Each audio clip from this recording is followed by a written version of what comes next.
Bismillahirrahmanirrahim. Elhamdülillahi Rabbil alemin. Vessalatu vesselamu ala Rasulina Muhammedin ve ala alihi ve ashabihi ecma'in. Hormatly musulman dogonlar, bugünkü dersimizde Peygamberimiz Muhammed sallallahu aleyhi ve sellemin mübarek hadislerinden bir hadisi okarız. Ve şol hadisten öğrenmeli, peydalarımızı, bize verilen nasihatleri başarımızdan yatlap geçeriz. Şimdi qowun sörseniz musulman dogonlar, şul aytjak hadisimiz Peygamberimiz Muhammed sallallahu aleyhi ve sellemin bize aydan şu hadisi köp zadın dermani. Şul hadise düşünüp bilsek, şu hadise qowudup düşünjämizi ornaşdyryp bilsek, biz hiç açan özümüz betbagt duýbars. Nähilek erwet ýagdaýda bolsagam, nähili erwet kynçylykly ýagdaýlara duçar bolsagam, hiç açan biz näme özümüz narahat duýmars. Kelläňize gelip biljek, islenlik dünýäwi ýagdaýlarda, kyn ýagdaýlarda eger şu hadise göre amal edip, şu hadise göre düşünüp, şunu aň düşünjämize göre yerleşdirip hereket etsek, hiç açan biz bir rahat bolmaz, kalbymyzam rahat bolar. Şonuň üçin musulman doganlar, şul hadise öňs bereliň, o düşüneliň. Bu aytjak hadisimiz Sahih Buhari'de geçýär, Sahih Muslim'de geçýär, İmam Ahmed'in Musnedinde geçýär. Sahih hadis. Peygamberimiz sallallahu aleyhi ve sellem aýdýar: An Ebi Hureyre radıyallahu anhu qala Rasulullah sallallahu aleyhi ve sellem: Unzuru ila men huve asfal minkum ve la tanzuru ila men huve fawqakum fehuve ecdaru en la tezdaru ni'metallahi aleykum. Ebu Hureyre, Peygamberimizin sahabesi Ebu Hureyre radıyallahu anh, Allah ondan razı bolsun, rivayet ediyor. Peygamberimiz sallallahu aleyhi ve sellem şeýle diýär: Siz dünýäwi işlerde özüňizden ýokarkylara däl, özüňizden aşagdaklara, özüňizden pessäkilere seredin. Eger siz şeýle etseňiz, Allah Taala size beren nigmatyna pes garamazlygyňyz üçin has haýyrly bolar diýip aýdýar Peygamberimiz sallallahu aleyhi ve sellem. Demek musulman doganlar, Peygamberimiz sallallahu aleyhi ve sellem bize näme tavsiýe şu hadiste? Dünýäwi işlerde, mal mülk bolsun, baýlyk bolsun, öý bolsun, ulag bolsun, islenlik dünýäwi meselelerde, hastalyk bolsun, kynçylyk bolsun, problema bolsun, islenlik dünýäwi meselelerde Peygamberimiz sallallahu aleyhi ve sellem bize näme diýär? Özüňizden ýokarkylara seretmeň diýär. Özüňizden pessäkilere, özüňizden aşakkylara seredin diýär. Näme üçin? Eger şeýle etseňiz diýär, şonda Allah Taala size beren nigmatyny, Allah Taala size eçilen nigmatyna pes garamarsyňyz diýär, pes baha bermersiňiz. Misal üçin, misalyny bereliň, has düşünipli bolar ýalakka. Bir kişi hassa boldy. Bir aýagyna näme ziyan etdi. Şeýle bir ziyan etdi, bir aýagyny kesmeli boldy. Endi şol adam näme üçin men başyma bela geldi, näme üçin men aýagym kesildi diýmeli däl. Beter näme seretmeli? Özünden has pessäkilere seretmeli. Şeýle kişiler wa iki aýagy ýok. Şeýle kişiler wa iki aýagy ba, emma ısmaz, hiç sada yaran ýok. Demek näme ki musulman doganlar, ay men aýagym gitdi, men aýagymy ýitirdim diýip näme narahat bolmaly däl, näşükür bolmaly däl. Alhamdulillah diýmeli, Allah Taala'nın takdiri näme? Ol aýagym bar diýmeli.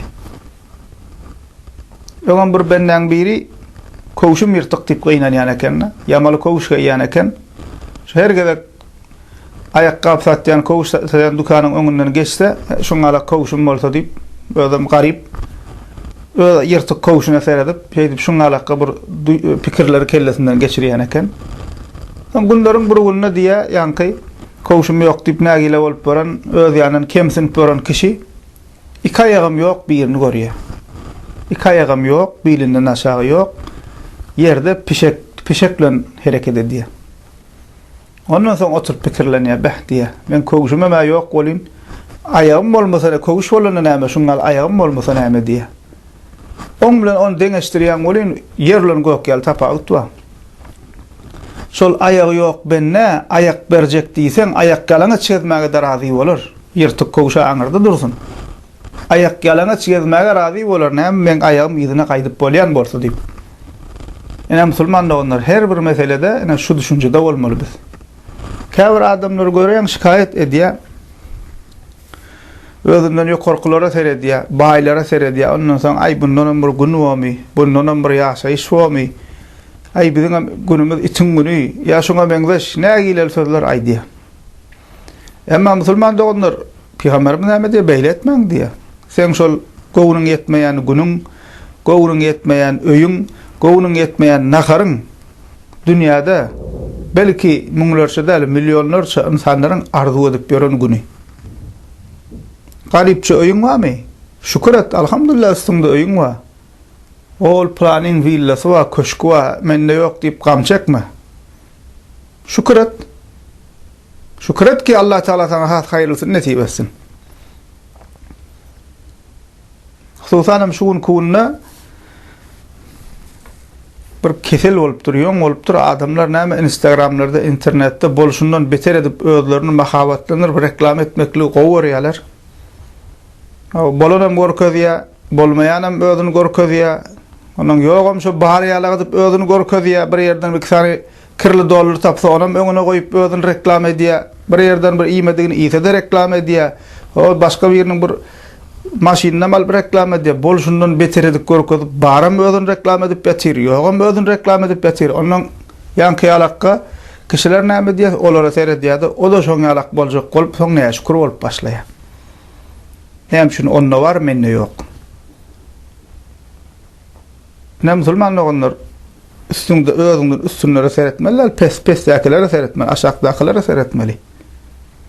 Ana şonda sen özün oturup pikirlensen, müňlerçe insandan üstünlüğünü görersin. Allah Teala sen olardan kän üstün edenligini, sen gowunyň ýetmeýän durmuşyň, gowunyň ýetmeýän naharyň, gowunyň ýetmeýän öýüň, gowunyň ýetmeýän geýim-gejim bilen wa onna var menne yok diýip bir müňlerçe milyonlarça insanyň ýetip bilmän ýören zady. Sen Allah Teala nasip edipdir. Peygamberimiz näme ana şey diýip diýär, özüňizden peskilere seretseňiz diýär, Allah Teala size beren nygmatyna diýär, pes baha bermezligiňiz üçin hayrly bolar, has hayrlydyr diýär.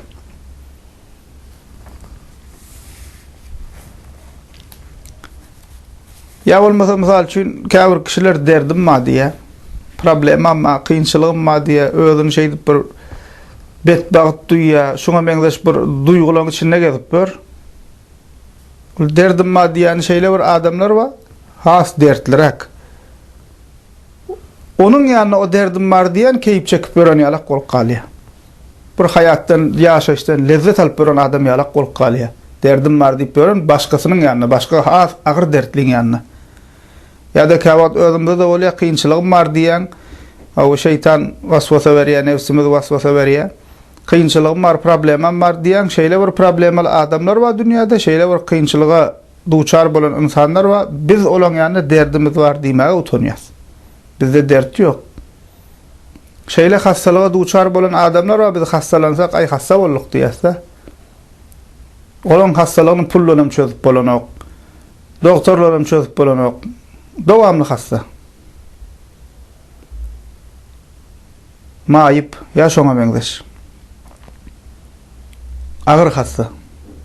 Şol kişilere diýsen, sana mal berjek, mülk berjek, dünýäni berjek, ýöne bu gapdalada sen saglygyny gaýtaryp berjek diýsen, şolar näme diýer? Maňa malam gerekkä, mülkem gerekkä, saglygym beriň diýer. Ýa-da bir benne yol hadisesi bolup geçýärde, avariya bolup, aýaklaryna da ziýan gelip näçe wagtlap ýatmaly bolýar ýatakda. Bir şunu arzu edýän niýe? Bir ýere tursam, ayağım yere bassam, yürüsem diye başka hiç zat gerekli. Şu yerde özüm yürüsem, ayağımı duysam, ayağımı yazıp diye şunu isleyen diye de başka zat gerekli bana diye. Görüyor musulman doğunlar? Her işte şeyle. Pul, mal, mülk, öy, kellerine gelip gelecek islenlik dünyağı işte musulman adam şu düşüncede olmalı. Özünden yok korkular edip, ay on öyü var, on uluğu var, ay on gımmat telefonu var, Ayokuma terun bir restorana nahariya, herun bir zat geyya, ay marka geyne, bu zatlara musulman seyretmeliler. Musulman öz elinakin kadrını bilmeli. Alhamdulillah Allah Teala bana şunu nasip etti. Bu dediğimiz şu dediğimiz değil, musulmanlar onlar şükret, kelleğine şaksal, o kazanma, bağyama dediğimiz değil, yanlış düşünmeyin. Musulman adam zahmet çekmeli, halal kazancın uğruna olmalı, ertirki bunu kuğunun kovatacak olmalı, onunla gururum yok. Kovayda yaşayacak ol, kovu uluğ minecek ol, musulman bağayacak olmalı. İslam'ın 5 sütundan ikisi musulmanlar mal mülkle, baylıkla bağlanışıklı. Hacca gitmek için pul gerek, zekat vermek için pul gerek. Mescid medrese kurmak için pul gerek, okuvça kotmak için pul gerek. Baylık gerek, sarf etmeli, serişte gerek. O şuna mengdeş. Musulman adam bay olmalı, gurrun bunda değil, yanlış düşünmeyin. Kavir diyme, mümkün ayağına biz şükür etmeli olsak neyme, biz bayamallam, gurrun onunla değil, musulmanla onlar. Halalından harsı dünya bolman, musulman baya vermeli. Ertirki bunun kuğundan kovatacak ol, onunla gurrun yok. Emma şu görünüşte hareket eden de ne şükür bolmalı da, ne için onunla var, menne yok deyip hemişe gözün yukarıda bolmalı da, dünyavi meselede.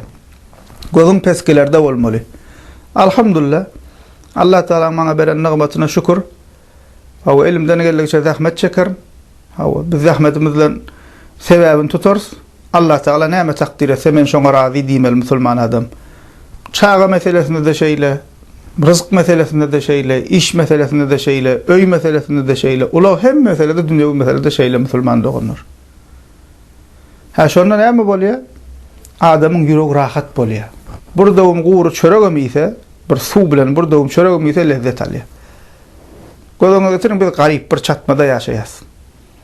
Bir katıcı çöreği ya, suya batırıp. Şu düşüncede olan Müslüman neyme diye, alhamdulillah. Men dünyalık malım mülküm bolunu neyme, men tonlulap kızılım dolurum bolunu neyme, men sağlığım bolmasa, ana neyse kişi rak getirip yatir. Yaş gidiyor. Pulla nemle sebep edip şonu saklap bolamak musulmanlar onda şona pul versen, baylık versen, şeyle bir kesel köplenç neyme aliya insani. Allah Teala neyme duçar etmesin, uzak etsin, hasta olan doğanlarımıza da şifa versin.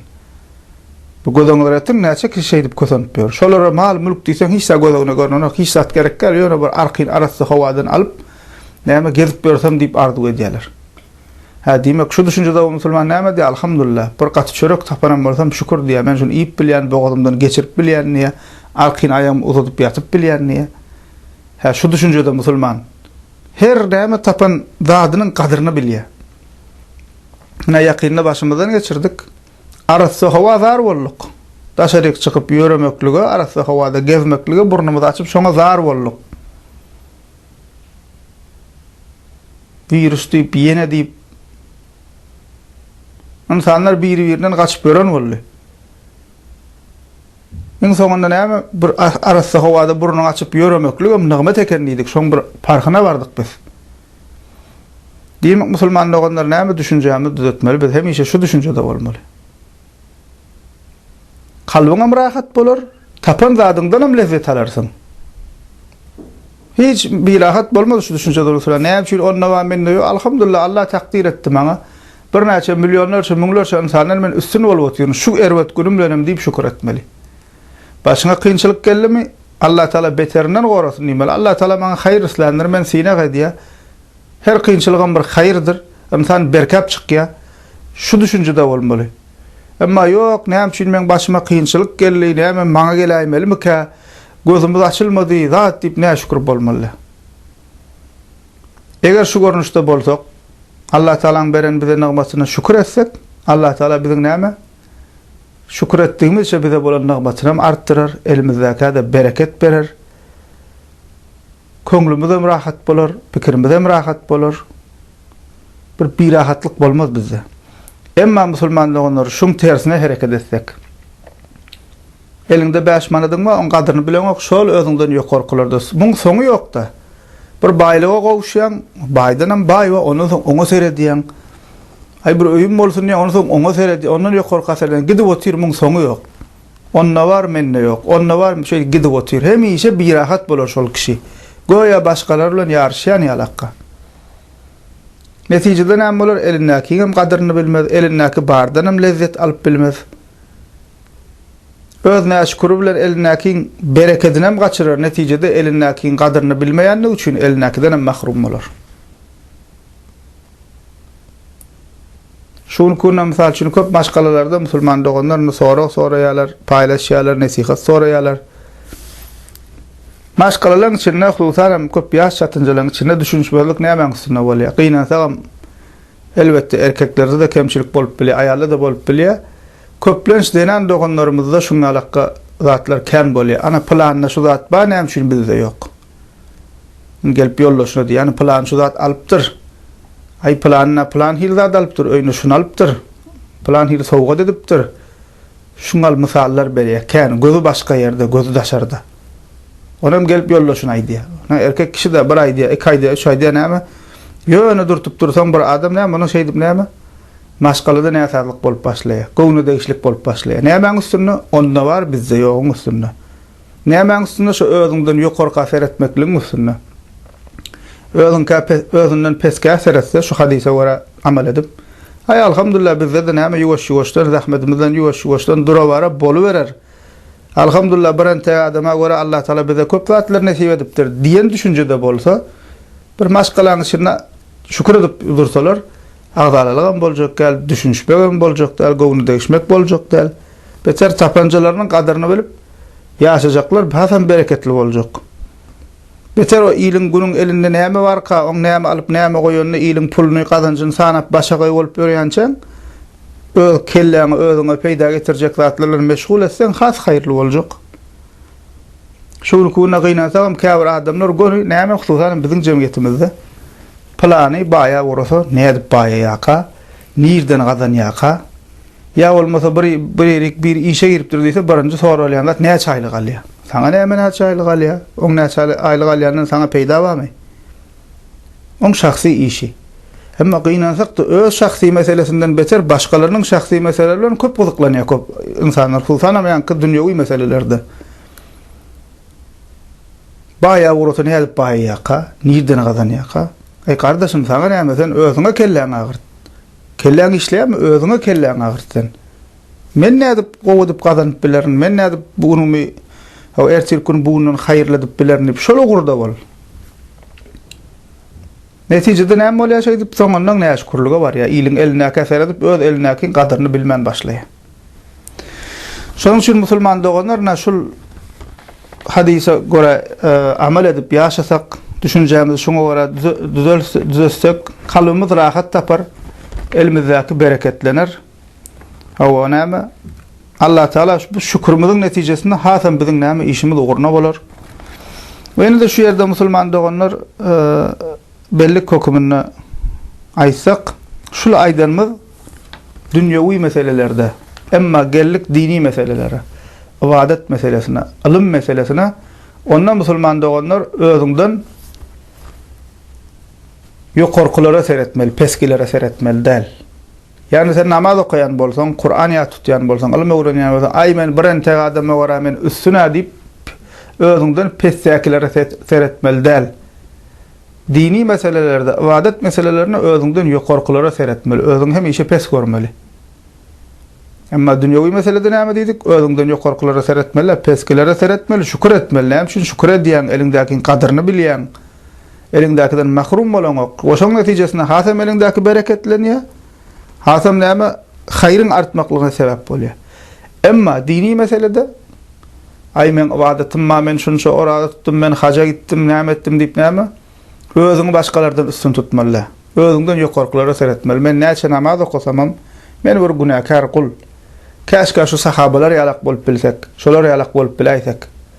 Amalla şolara men zap bilsek, olar ýalak hiç bolup bilmeýäs. Ya Kur'an ýa tutsak, aýyna men plan kes mençe de bilen oga men ondan gowy diýmeli däl. Men näçe ýa tutsam ýa tutaýyn, biziň öňümizde şeýle imamlar, alimler ýaşap geçipdir. Bizel oň aýagynyň tozança bolmaýas. Ibadet meselesinde şeýle bolmaly. Şunu kuna käbir kişiler ba, şol ağız beklese de nadesi de şeýle bir özüň bir üstün görüp zat edip, ýa bolmasa hatda gynansagyň käbir ahun molla diýenem şuňalyk özüni ahun molla diýip, bu insanlardan üstün goýup Goýa bir eýam jennetidik belli bolan ýalak kabul weli bul Allah'ın dosty bir zat diýip adamlara daşyny eline guşurjak bolup şuňa meňzeş bir honul märsi bolup gol berdirjek bolup özüni başgalardan üstün tutjak bolup bul keseliň alamaty musulmanlygyň ruhy kesel bul. Sen näçe ibadetin artdygyça özüň şonça pes tutmaly. Men näçe ibadet etsemem Allah Taala'nın nigmatynyň men şükürni berip bilmeýän, haqqy bilen Allah ibadet edip bilmeýän bizden nähil takwa adamlar ýaşap geçipdir. Biz näme diýen düşünjede bolmaly. Eger ana şu dini meselelerde şu düşünjede bolsak Allah Taala näme biziň ihlasymyzy hasam artdyrar. Elimizdäki ibadetimiz biz buňkudan hem erçir has gowatjak bolars. Has ihlasymyz artar.